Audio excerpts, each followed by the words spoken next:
Hola a todos. Vamos a ver una guía más o menos difícil que es la guía de asfixia neonatal del 2013. Aspectos generales. Incidencia mundial. Pues más o menos entre el 0,2 y 0,4% de todos los recién nacidos vivos van a presentar algún grado de asfixia. En México no hay buenos datos epidemiológicos acerca de esto, pero sí sabemos que en el 2003 hubo aproximadamente 2 millones de nacimientos, de los cuales 20.000 murieron. Y de esos 20.000, casi la mitad murieron por asfixia. Y bueno, lo más común es que el evento asfíctico ocurra durante el parto. Definición. Desde el 96 está descrito que la asfixia debe cumplir con tres criterios. Uno es la acidosis metabólica con un pH menor a 7. El segundo es el Apgar de 0 a 3 a los 5 minutos y el último son las alteraciones neurológicas y o falla orgánica múltiple. Diagnóstico. Factores de riesgo. Estos se dividen en cuatro. Los factores maternos son las hemorragias, infecciones, hipertensión, drogas, anemia. Los factores uteroplacentarios se van a subdividir en cuatro, que son las anomalías del cordón, anomalías de la placenta, anomalías del trabajo de parto o anomalías estructurales del útero. Están los factores obstétricos y los factores fetales.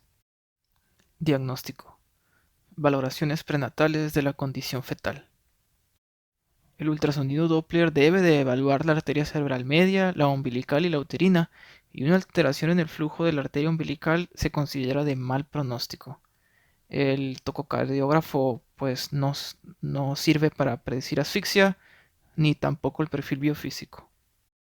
Pero pues si los tenemos y el resultado de las pruebas es anormal, pues entonces apoya al diagnóstico.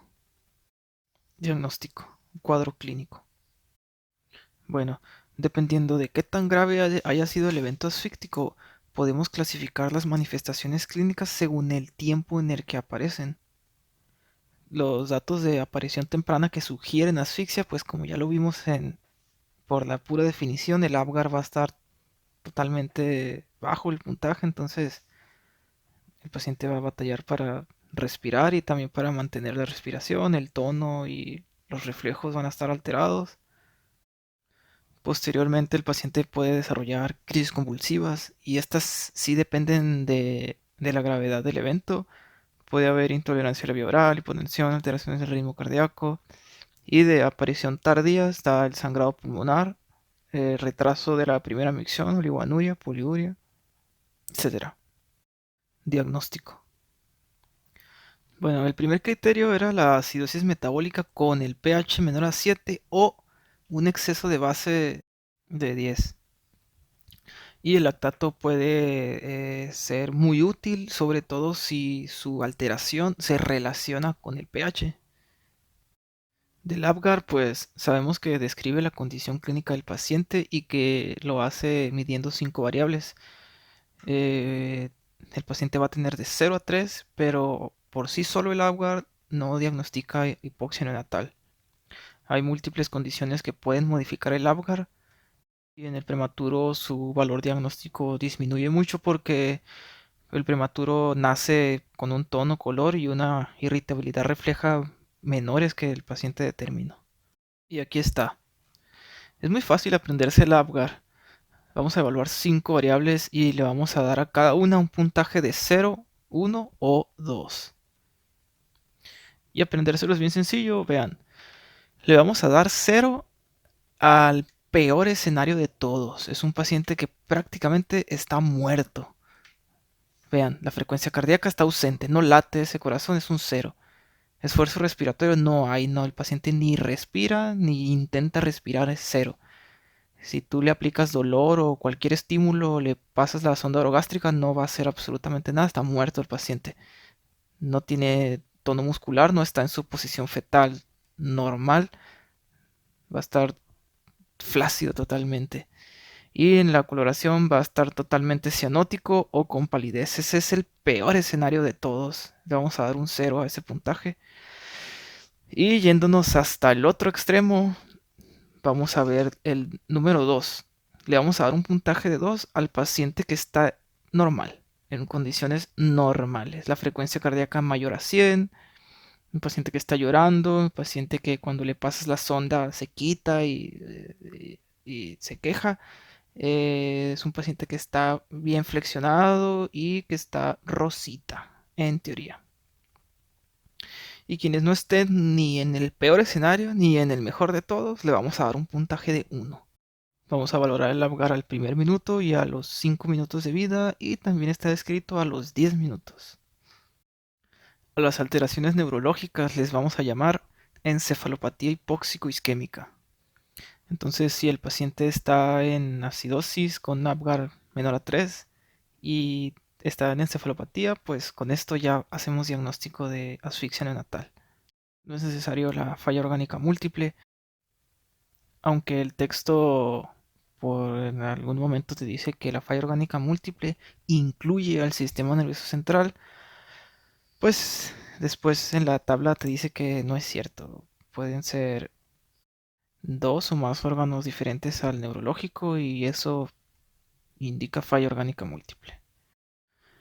Y bueno, ahora sí, falla orgánica múltiple, ¿cómo se diagnostica? A la alteración del sistema nervioso le vamos a llamar encefalopatía hipóxico-isquémica, y esta se va a manifestar por dificultad para iniciar o mantener la respiración, depresión del tono muscular, depresión de los reflejos primarios, alteración del estado de alerta. En este punto, entre mayor sea el deterioro de la vigilia y de la capacidad del neonato para despertar, entonces más grave es la encefalopatía, y también puede haber crisis convulsivas. La encefalopatía la vamos a clasificar como leve, moderada o grave. Mide las 4 variables que ya mencionamos, y esta podríamos interpretarla igual que el Apgar. En el leve es un paciente que está todo normal o ligeramente disminuido, y en el grave está totalmente alterado todo. Es importante que clasifiquemos a nuestro paciente porque dependiendo del estadio en el que se encuentre, con esta tabla podemos hacer pronósticos según la probabilidad de secuelas neurológicas. Y vean, según el estadio en el que nos encontremos, en el leve no hay riesgo ni de mortalidad ni de secuelas. En la moderada la mortalidad está muy disminuida, pero casi la mitad pueden desarrollar secuelas, y en la grave hasta la mitad pueden llegar a la muerte y todos van a desarrollar secuelas neurológicas. A la falla cardíaca le vamos a llamar miocardiopatía hipóxico-isquémica y más de la mitad la van a desarrollar. Aquí son bien importantes las enzimas cardíacas, siendo la troponina T la más específica del músculo cardíaco. Podemos encontrar alteraciones en el electrocardiograma y en el eco. Los dos datos de disfunción cardíaca son la disminución de la contractilidad del ventrículo izquierdo o disminución del gasto cardíaco. Y ahí están las manifestaciones clínicas. La falla respiratoria, esta la vamos a diagnosticar si el paciente presenta cualquiera de estos o más. La falla gastrohepática se diagnostica cuando las transaminasas y la deshidrogenasa láctica se eleva más del 50% de su nivel basal, pero estas generalmente vuelven a la normalidad cuando se resuelve el evento agudo de asfixia. La falla renal, menos de la mitad la presenta y generalmente es transitoria porque las nefronas que sobreviven se hipertrofian y compensan. La creatinina no es un buen marcador de insuficiencia renal, y la oliguria, si está presente, es de mal pronóstico. Y pues podemos tener tres escenarios. El primero será la necrosis tubular aguda. Obviamente aquí la fracción renal de sodio va a estar aumentada porque aquí el riñón va a perder la capacidad de absorber sodio. Entonces se va a perder todo este sodio y la FeNA va a estar aumentada. Y tenemos estos dos metabolitos, que es la beta 2 microglobulina y la N-acetil beta delta glucosaminidasa, que son marcadores de falla renal aún en las primeras 24 horas. La beta 2 microglobulina es una proteína de bajo peso molecular que siempre se filtra y se absorbe casi en su totalidad. La concentración sérica y urinaria son proporcionales al grado de disfunción tubular, Y la N-acetil beta delta glucosamidasa es una enzima que está presente en las células tubulares proximales y ante el daño tubular aumenta su concentración urinaria. El otro escenario es la trombosis de la vena renal y esta, pues algo muy importante es que va a estar totalmente alterado el Doppler. Y también está la insuficiencia renal aguda. Casi la mitad de los que desarrollen esta insuficiencia renal van a permanecer con cierto daño renal y datos de mal pronóstico será oliguria, hiponatremia y la exploración ecográfica anormal. La falla hemática la vamos a diagnosticar si encontramos trombocitopenia moderada en las primeras 48 horas de vida. Y otros hallazgos puede ser la poliglobulia, que es directamente proporcional al tiempo de hipoxia, la anemia, ya sea por estrés oxidativo o hemorragia, la leucocitosis y la trombopoyetina no sirve para nada. También puede haber falla del eje hipotálamo hipófisis suprarrenal que se va a manifestar como insuficiencia suprarrenal y elevación del cortisol. Si encontramos el cortisol elevado, tenemos que seguir cuantificándolo. Tratamiento. Vamos a verlo con el diagrama de flujo. Estamos ante una embarazada que tiene factores de riesgo para asfixia. Si en el hospital tenemos todo lo que necesitamos para recibir a un recién nacido asfíctico, pues lo atendemos nosotros y si no, lo enviamos a donde esté todo el material que se necesite. Justo al nacimiento vamos a evaluar las tres preguntas, si es de término, si respiro llora, si tiene buen tono. La respuesta va a ser no, entonces vamos a iniciar la reanimación neonatal. Obviamente primero vamos a ponerlo en la cuna térmica, vamos a secarlo, lo vamos a estimular y vamos a mantener la vía aérea permeable. Entonces vamos a tomar una decisión. Si la frecuencia cardíaca es menor a 100, iniciamos la ventilación.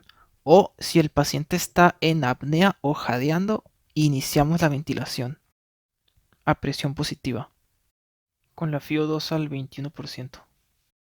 Si la frecuencia cardíaca no aumenta a más de 100, continuamos la ventilación a presión positiva y si la frecuencia cardíaca es menor de 60, iniciamos las compresiones con una relación de 3 compresiones, una ventilación. Y en caso de que sea necesario, puedes administrar medicamentos. Acá están las dosis, también se pueden usar expansores de volumen. Y bueno, esto pueda parecer un poco controvertido, pero esto es lo que menciona la guía. Si el neonato tiene eh, mucho riesgo de morir, entonces puedes no darle reanimación y dejarlo morir. Solamente aquellos que tengan una probabilidad de supervivencia alta y de secuelas leves es que se va a iniciar la reanimación. Y finalmente, si ya llevamos 10 minutos de masaje cardíaco y el paciente no mejora, pues puedes detener la reanimación. Y acá está otro diagrama de flujo. Tenemos un recién nacido con factores de riesgo de asfixia y también datos clínicos. Le tomamos el pH del cordón, valoramos el ABGA y datos de falla orgánica múltiple o déficit neurológico. Entonces ya diagnosticamos asfixia. Pedimos todos los laboratorios que ocupamos para valorar la falla orgánica múltiple. Y como tratamiento, pues vamos a dar la reanimación neonatal, que ya la vimos anteriormente. En cuanto a la nutrición, pues si es posible, se va a iniciar lo antes que se pueda con la técnica que sea adecuada según el caso. Y también podemos considerar la nutrición parenteral. El control metabólico se refiere a mantener en niveles normales la glucosa y el equilibrio ácido-base. Como neuroprotectores, pues hay muchas cosas que se están estudiando hasta la fecha. Lo único que está autorizado para que lo hagamos es la hipotermia. La mayoría de los otros medicamentos pues son más que nada de uso experimental. Pero los resultados que han mostrado algunos de estos son esperanzadores. El aporte de líquidos es según los requerimientos básicos o si hay falla renal o algo así, pues se puede limitar un poco el aporte de líquidos. La tensión arterial igual, hay que dejarla en los niveles normales según la edad. pronóstico y seguimiento. El pronóstico neurológico podemos evaluarlo con marcadores clínicos, bioquímicos, electroencefalográficos, de imagen o con los potenciales evocados. Las técnicas de imagen, sobre todo la resonancia magnética, puede dar información muy importante, en donde la lesión predominante será el edema. El electroencefalograma también tiene valor pronóstico si se realiza en los primeros días de vida. Todos los pacientes que tengan secuelas neurológicas deben ser evaluados por terapia física y rehabilitación. Dependiendo de la edad del paciente es que podemos identificar claramente el daño neurológico, y el pediatra debe de seguir a este neonato hasta mínimo la edad escolar. Y eso es todo. Muchas de las cosas que estaban escritas en el texto no me quise meter en ellas porque las vamos a ver en la siguiente clase, que será la de encefalopatía hipóxico-isquémica. Y también porque pues las pueden leer ustedes. Y eso es todo. Espero que les haya agradado la clase.